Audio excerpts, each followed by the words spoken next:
Malawi, Uganda, Benin, Lesotho, Botswana, Burundi, Swaziland, Mali, Senegal, Mauritania ndi mayina ochokera ku mitundu. Zambia, Gambia, Niger, Nigeria anachokera ku mitsinje. Central African Republic, Equatorial Guinea, South Africa anatchulidwa potengera location. Akuluakulu atsamunda atafika ku Africa amapereka mayina potengera zinthu zomwe amapeza ku maloko. Mwachitsanzo, ku Ghana kunali golide, kumatchedwa Gold Coast. Ku Liberia tsabola, Pepper Coast. Cote d'Ivoire nyanga ya njovu, Ivory Coast. In fact, Cote d'Ivoire ndi French kutanthauza Ivory Coast kapena nyanga ya njovu pa chichewa. Ku Nigeria atsamunda amagwira akapolo, kumatchedwa Slave Coast. After independence, mayina onsewa anasintha. Nyasa ndi chiyawo kutanthauza nyanja. Atsamunda atabwera anatchula malowa Nyasaland. 1964 kamuzu anasintha kukhala Malawi, Malawi Kingdom kapena achewa. Portuguese Guinea, ena amene kuti Portuguese East Africa, anasintha kukhala Mozambique. Kalekalero mulu ochokera ku Omani anakhazikika pa chilumba china, amagula akapolo, nyanga ya njovu ndi zina zotero. Dzina lake amatchedwa kuti Musa bin Bigi. Anthu popita kumalowa amalephera kutchula dzina limeneli, amangonena kuti tikupita kwa Mosambiki. After some time dzina linasintha kukhala Mozambique. Koma zona zake mulu ameneyi Musa bin Bigi ndi amene ayambitsa dzina limeneli. Zambia ndi chimodzimodzi Zambezi River. Monga tonse tikudziwa, mtsinje umenewu unayambira ku Kalene Hill, Northern Rhodesia. Zili ngati Malawi kuno, Luo, Lugeri anayambira ku Mwanja Mountain. Zambezi River anayambira ku phiri limeneli Kalene mdziko la Zambia. Atanda independence, Kenneth Kaunda anasintha kukhala Zambia, kutanthauza kwake Zambezi River.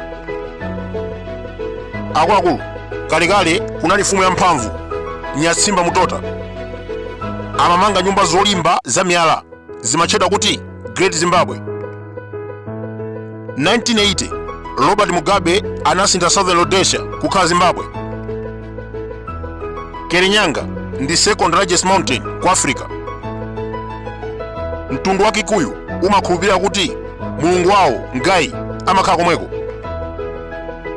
Atsamunda atabwera amalephera kutchula Kerinyaga amene akuti Kenya. Mwachidule dzina la Kenya ndi phiri. Swaziland ndi dziko la Maswazi. Burundi, Rundi people. Uganda anachokera ku Buganda Kingdom. Lesotho ndi dziko la Sotho. Panali mzungu wa ku Italy Marco Polo ndi amene anapereka dzina la chilumba Madagascar. Tanganyika ndi Zanzibar anali maiko awiri osiyana. 1964 anapanga dziko limodzi. Chimene anachita mnthawi imeneyi anasinthanso dzina. Ta ndi za anapanga mawu otchedwa Tanzania. Kalekale kunali mfumu yotchuka Ndambe Angola. Apwitikizi atabwera amalephera kutchula dzina lonse amene akuti Angola. Botswana ndi dziko la Tswana people. Mauritius ndi dzina lochokera kwa mwana wa mfumu Prince Maurice wa ku Netherlands. Zenaga ndi mtundu wa anthu. Atsamunda atabwera anatchula malowa Senegal.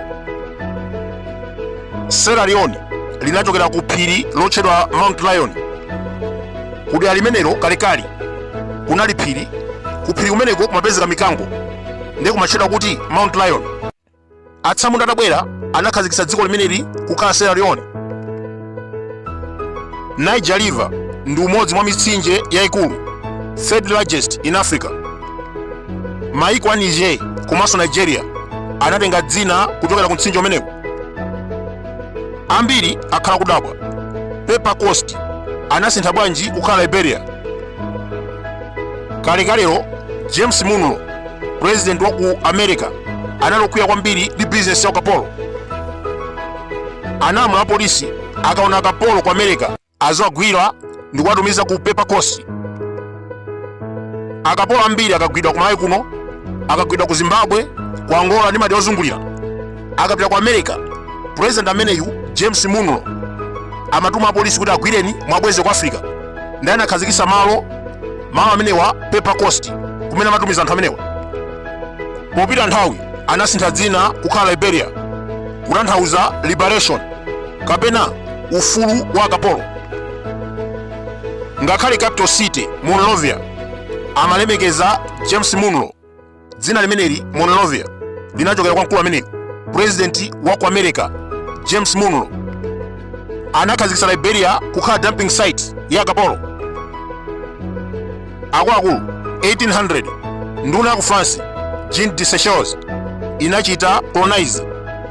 Anabwera ku Africa kuno ndi anaona chilumba chokongola kwambiri ndi kuchita colonize. Popita nthawi dziko la France linapereka dzina la malo amenewa Seychelles pofuna kulemekeza mkulu ameneyo. Anali minister of finance ku France amene atukula kachilumba kameneka. Ngakhale lero mukhoza kufufuza mupeza kuti Seychelles is the second richest country in Africa. Imadalira tourism. Amene achititsa zonsezi ndi mkulu ameneyu Jean de Seychelles.